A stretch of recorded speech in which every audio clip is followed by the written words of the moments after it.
मुझे ऐसा क्यों लग रहा है कि जैसे कि कोई अपना रो रहा है। कुछ जानी पहचानी सी आवाज लग रही है। क्यों नहीं मुझे जाकर के देखना चाहिए किसकी रोने की आवाज है। हाँ, जा रही हूं, मैं देख रही हूं।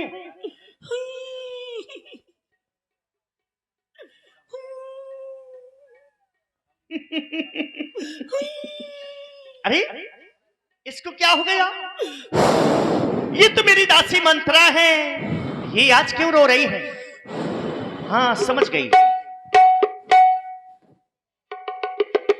मेरा लखन बहुत शरारती है, हमेशा इससे लड़ता रहता है और झगड़ता रहता है। उसने ही कुछ न कुछ सीख दी होगी इसको। क्यों नहीं जा रही हूं पास में, पूछ रही हूं रोने का कारण क्या है। दासी,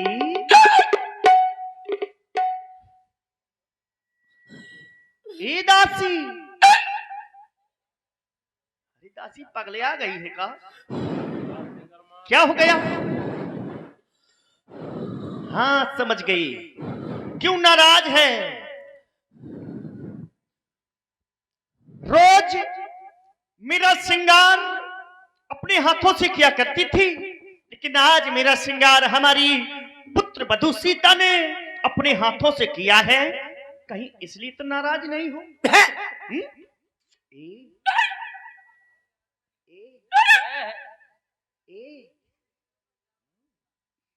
बोलो बोलो। अगर तुम्हें किसी ने कुछ कहा है तो बताओ। किसी ने आंख दिखाई हो तो वो आंख फुड़वा दूंगी मैं। कोई जिभ्या कड़वा बोली हो तो जिभ्या कटवा दूंगी मैं। बोलो बोलो दासी। आज हम तीनों बहनों ने 16 श्रृंगार किए हैं और तुम्हें देख रही हूँ ये अपने बाल बिखेरे हो, ये गाल फुला रही हो, बड़े बड़े आंसू निकाल रही हो। क्या कारण है दासी? हम सभी ने शीश उठाए हैं, पर तूने क्यों बाली बिखेरे हैं? तू जो रो रही सगुनी सायदी, ये कैसे लक्षण तेरे हैं?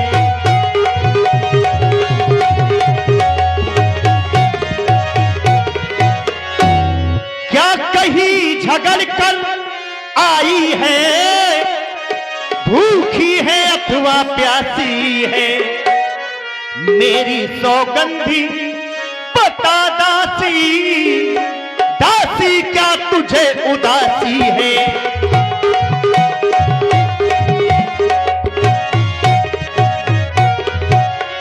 रोने का कारण मुझे शीघ्र ही बतलाओ। सब अयोध्या में कुशलता तो है ना? क्या कारण है? बोलो। कहती हो कि मेरा लक्ष्मण बहुत शरारती है, तुमको कुछ न कुछ सीख दी होगी तो महारानी, तुम्हारे अलावा मेरा कौन है इस संसार में? कत सीख दे हमें को माई कही कर बल में, किसका बल पकड़ के गल लटका करके बैठूगी? कौन मुझको सीख देगा? अरे महारानी, कहती हो सबकी कुशलता है तो राम ही छाण कुशल के ही आजू, जय ही जनेश ते युवराजू। राम को छोड़ करके और किसी की कुशलता नहीं है। जिसे महाराज युवराज पद दे रहे हैं। देखो देखो रानी जी, घर घर में हो रही है धूम, कल रात तिलक है राम का, तुम्हें नहीं मालूम? और महारानी, जिसको राजपाट मिल जाएगा, जिसको अधिकार मिल जाएगा, उसी को लोग सलाम करेंगे। अरे महारानी, उसी को प्रणाम करेंगे, क्योंकि महारानी जिसका कल होगा राज तिलक, मर्तबा बुलंद उसी का है। राजा जी जिसे चाहते हैं, रानी ये फंद उसी का है।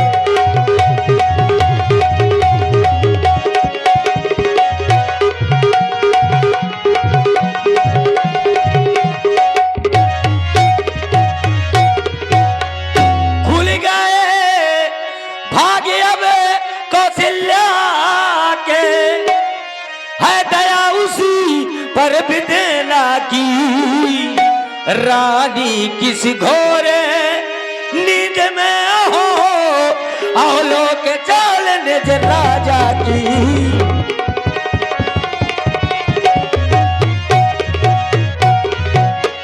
तुम समझते हो कि महाराज मेरे कक्ष में आते हैं, तुम मुझको ज्यादा चाहते हैं।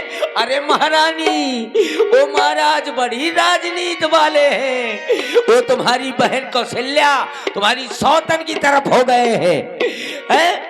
जब तुम्हारे कक्ष में महाराज आते रहे तो ईसा रूपी बाण छुपा छुपा कर रखती रही वो कौशल्या। अब उसको मौका मिल गया चलाने का। वह तीर निकाली ने बाला है, वह तीर निकाली ने बाला है, जो तीर छुपाता रे कस में है वह।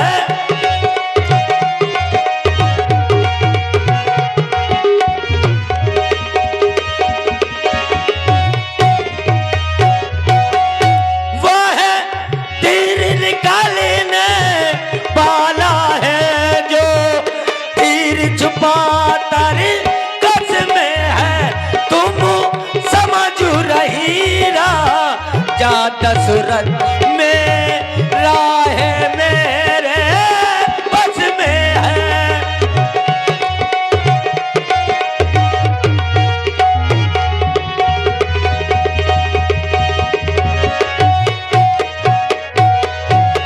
अरे महारानी, वो महाराज मुंह के मीठे मन के मैले हैं, देश देश में न्योते भेज रहे थे राम को युवराज पद के लिए।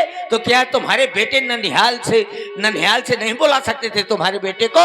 ये सब चाल है वो तुम्हारी कौशल्या के और तुम्हारे राजा की। जैसे ही दासी ने सुना कि राम राजा होने वाला है, दासी को बहुत बुरा लगा। मुझको समझाने के लिए, बहकाने के लिए आई है, चाहती है कि राम राजा ना हो। क्यों नहीं, भूखी है, थोड़ा भोजन पा जाएगी तो समझ में आ जाएगा। इधर आओ मेरे पास दासी। जैसे ही तुमने सुना कि राम राजा होने वाला है, तुम्हें बहुत बुरा लगा ना? अरे पथरा, छाती में पथरा गिर गया है। अच्छा, हाँ, क्यों नहीं, बहुत ध्यान रखती है। हाँ। मुझको समझाने के लिए आई है। हाँ। और आओ, थोड़ा ले हो, पास में आओ। ले हो। मार डालूंगी। चल निकल जा यहाँ से, चल निकल जा यहाँ से, घर थोड़ी कहीं ले। चल निकली यहाँ से चंडाले, किसने तेरी मत मारी है, जो स्वच्छ रुई की फेरी को बनकर आई चिनगारी है।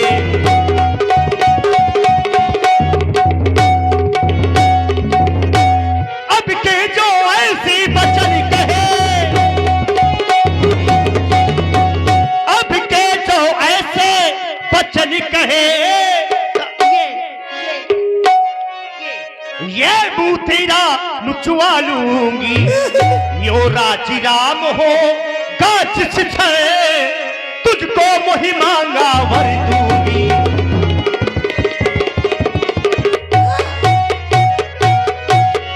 तू मुख्य अनुश्री है मेरी, इस कारण पुरस्कारिये ने। कल है त्योहार हमारे घर, दासी उपहार हारिये ने।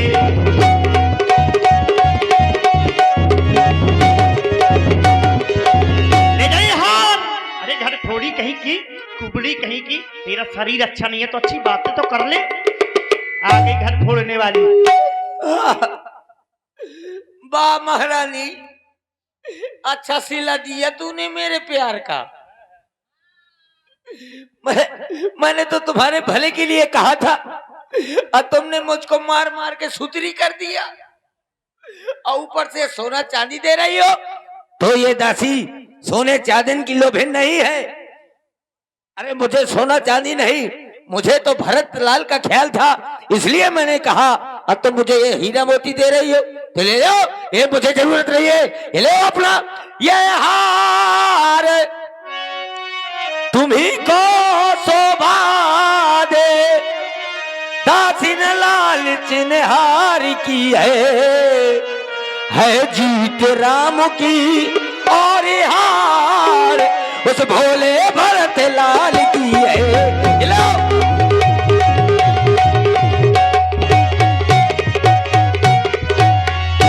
कहती हो इस बार से अगर बोली तो मुंह नचवा लूंगी। हाँ, मेरी ये जीभ है ना, ये करुई है, ये जीभ मेरी है करुई है।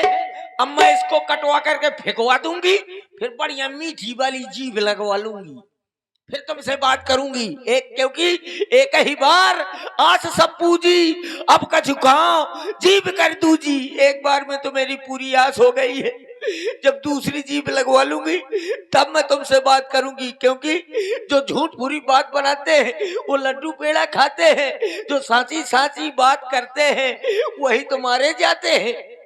मैंने साची साची बात कर दी तो मेरा कपार फोड़ रही हो। अब तो मैं नहीं बोलूंगी। हम कहा जो ठकुर सुहाती ना ही तो मौन रहा दिन राती। जो ठाकुरों को सुहाता होगा मैं वही कहूंगी, नहीं तो रात दिन चुप रहूंगी। लेकिन क्या करूं महारानी, तुम्हें और तुम्हारे बेटे को देखती हूँ, जरे जोग स्वभाव हमारा अनभल देख न जाए, तुम्हारा अनभल नहीं देख सकती, इसलिए तो बोल पड़ती हूँ। महारानी सब कुछ याद है, लेकिन ये याद नहीं होगा कि जब महाराज ने तुमसे विवाह किया था तो क्या कहा था। नहीं याद होगा, क्योंकि तुम इतनी भोली हो। तुम मुझको मारो चाहे जो कुछ करो, फिर भी मैं तुम्हारे हित के लिए ही बोलूंगी। महारानी तुम्हें याद है, कुछ याद तुम्हें आया तुमसे जब ब्याह किया था राजा ने। क्या कहा था, तेरा ही पुत्र नृपति होगा, यह वचन दिया था राजा ने।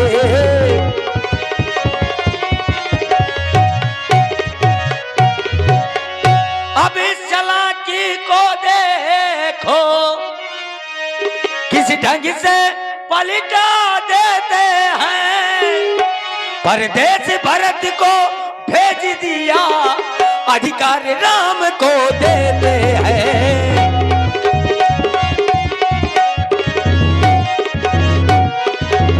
कह तो दिया कि जो तो तेरी कोख से पुत्र उत्पन्न होगा वो राजा बनेगा। अब देख लो, तुम्हारे बेटे को परदेश भेज दिया और यहाँ राम को युवराज पद दे रहे हैं। लेकिन तुम भोली हो, तुम तो अपने पलंग पर फुफुआती रहती हो, जानती नहीं हो कि कौन हित कर रहा है कौन अनहित कर रहा है। इसलिए मैं बोली थी। दासी, अरे तुम तो नाराज